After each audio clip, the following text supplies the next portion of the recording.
अस्सलाम वालेकुम दोस्तों, कैसे हैं आप सब। मैं आपका दोस्त मोहम्मद बिलाल ख़ान। आज मैं आपके लिए एक ऐसा नुस्खा नामर्दी पे लेकर हाजिर हुआ हूँ।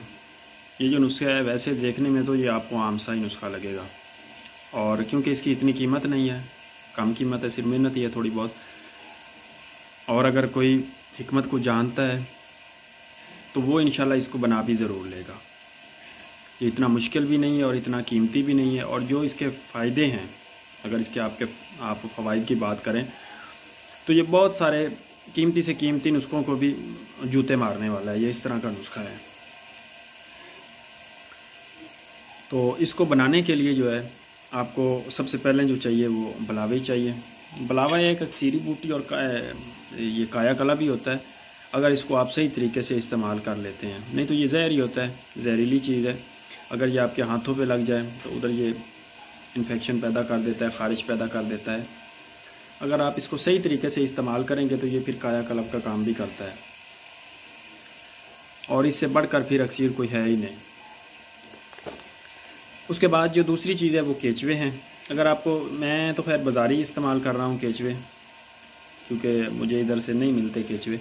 अगर आपको वो देसी मिल जाते हैं तो उनको आप खुश कर लें, जो अपने ही होते हैं घर के, अपनी ज़मीनों से जो ली जाते हैं। हमारे यहाँ असल में केचवे मिलते नहीं हैं, इस वजह से फिर मजबूरी के तौर पर ये मुझे इस्तेमाल करने पड़ते हैं। लेकिन इनका भी बहुत अच्छा रिज़ल्ट है, ये नहीं है कि इनका रिज़ल्ट नहीं है, इनका बहुत अच्छा रिज़ल्ट है। लेकिन अगर आप वो इस्तेमाल करते हैं तो उनका भी इनसे अच्छा ही रिज़ल्ट होगा तकरीबन। तो ये आपने ले लेने हैं, 1 पाव तक ले लें।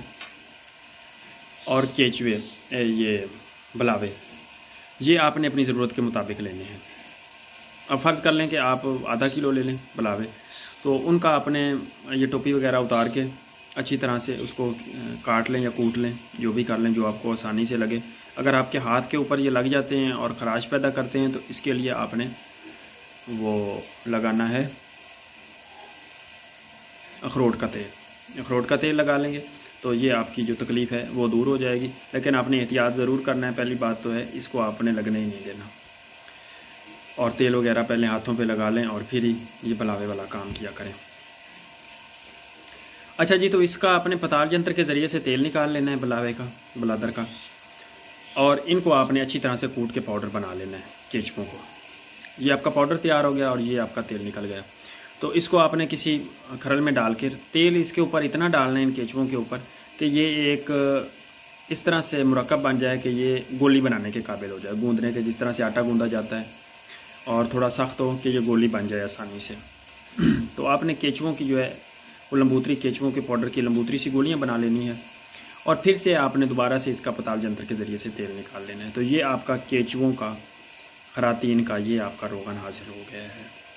अब ये जो रोगन है ये आपने सिर्फ एक तीला या कख आपने इस तरीके से उस डब्बी में ये डबोना है।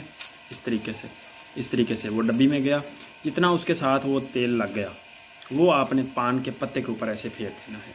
जितनी भी वो एक लीक सी बनेगी, लकीर सी बनेगी, जितनी भी वो लगेगी वो आपने ऐसे फेर के पान के पत्ते के ऊपर, और उसको आपने लपेट के तो वो निकल जाना है।